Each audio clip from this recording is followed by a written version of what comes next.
As many of you know, there's a lot of stigma associated with hearing aids. As someone growing up with hearing loss, wearing hearing aids since I was 5, it's been 20 years since I got my first pair. Robin has a very similar experience. It's a lot of stigma, a lot of bullying involved with it, and it doesn't have to be that way. Being an ambassador for Phonak, for hearing aids, advocating for these, it's really about showing the younger generation that hearing aids are cool. Had I been asked this question, being an ambassador for a hearing aid company 15, 20 years ago, no chance. I was way not confident to do such thing. It was a difficult topic. I tried to hide as much as I could. And ironically, the more I hid it, the more it was visible. Something was going on with me. And I'm just really glad that the new generation gets to feel more confident.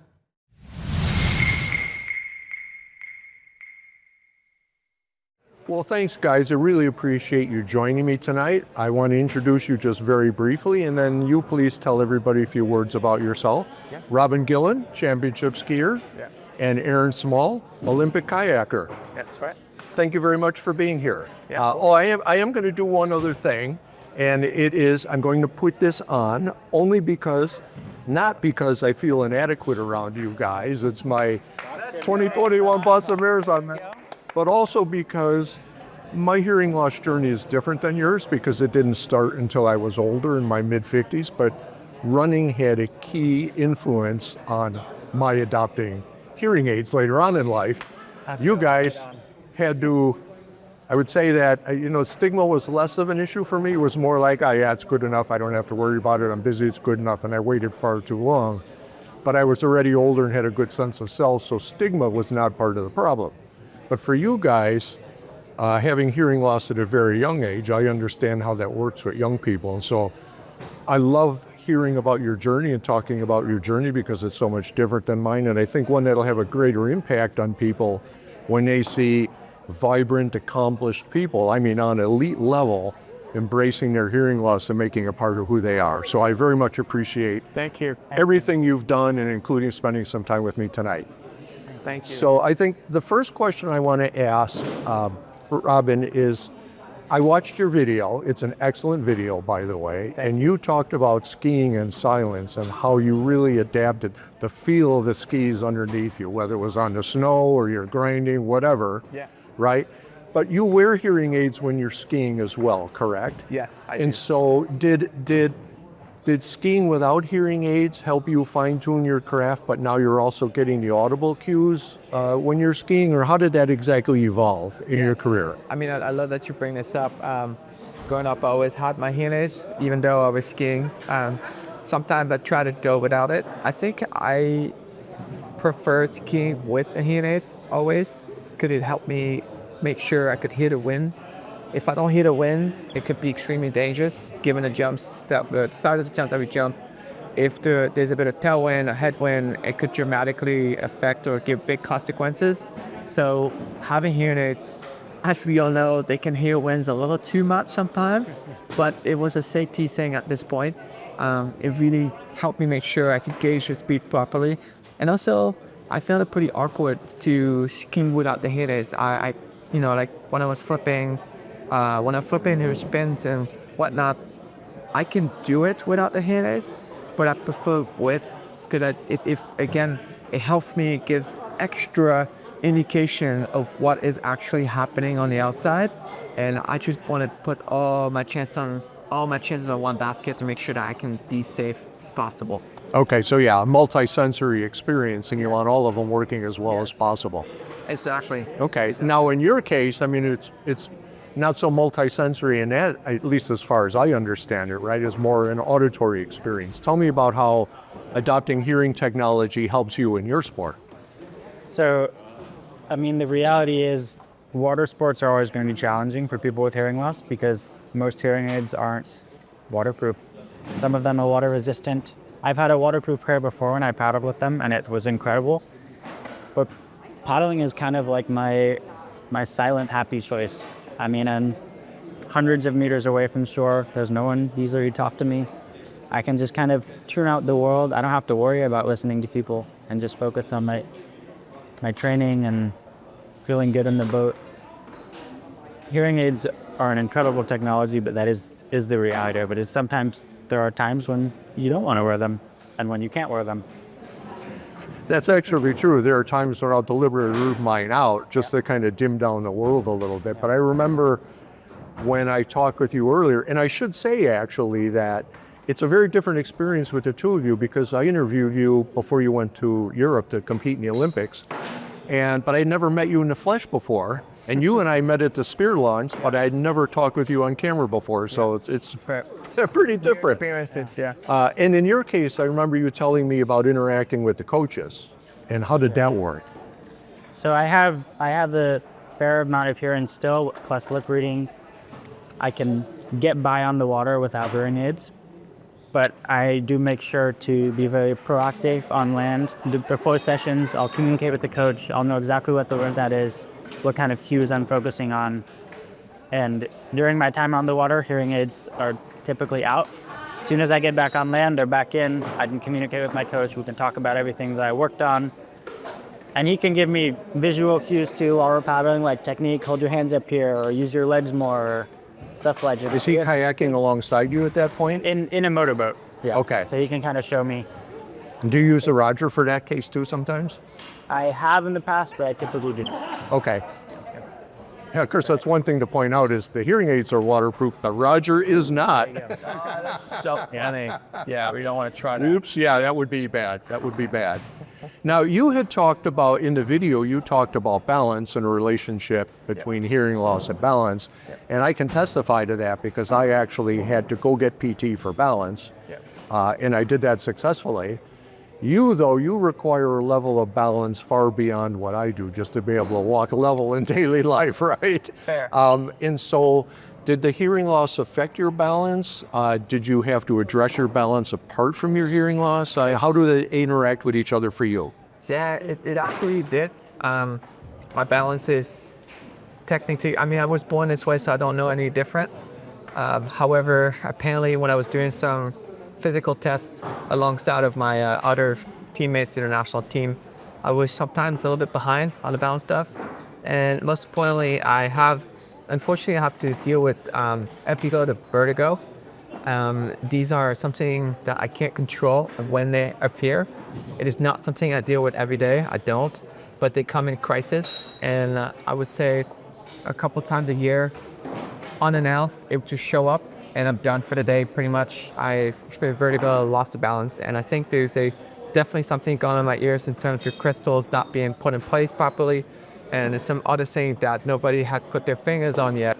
But when these crises come for 24 hours to 48 hours, I'm done. I can't be on my skis. But the rest of the time, we're talking about little small things that I was able to fine tune with a lot of training.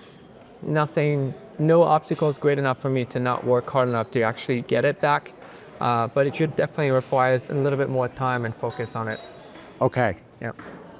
And I want to ask you, both of you, you answered this in the public presentation, but people watching this and not seeing the public presentation, why were you moved to become an ambassador for Phonak? Less so for Phonak as much as talking openly about your hearing loss, what it meant to you, the challenge that created, and how you chose to overcome it through hearing technology. Why were you so willing to talk about that publicly? I think I can speak for both Robin and I that growing up it was really difficult. You know, wearing hearing aids, there's so much stigma behind it. There's a lot of bullying that happens because of it. And our role as Phonak ambassadors and advocates for hearing loss and wearing hearing aids, it's all to show the younger generation that it's cool, it's okay to wear hearing aids. There's nothing wrong with it. As you can see, we're very successful athletes. Absolutely. People. And cool people. Thank you. Appreciate it. I don't know if I qualify myself cool, but hopefully I try my best. So, anything you want to add to that? Yeah, I mean, I think it's just want to emphasize to what Aaron said. I think it's really about giving the comfort to the younger generation and also the generation above us to make sure that There are two generations above you. Right, that's a good one. I mean, regardless who they are, I mean, I realized it wasn't just for the kids. Initially, it was all about the kid. We could add like a pretty tough childhood. However, the more I'm into this whole ambassador situation, the more I realize like it is also actually influencing others that are not necessarily younger than us, and I really do appreciate that. And it's also helping me, right? I get to converse with people that are very good at what they do, and then it's also the fields in the profession that I will never be a part of because they're so much better than I will ever be in that regards. But they give me such cool indicators about, wow, like, am I going to be taken less seriously at work because I have to wear heelys?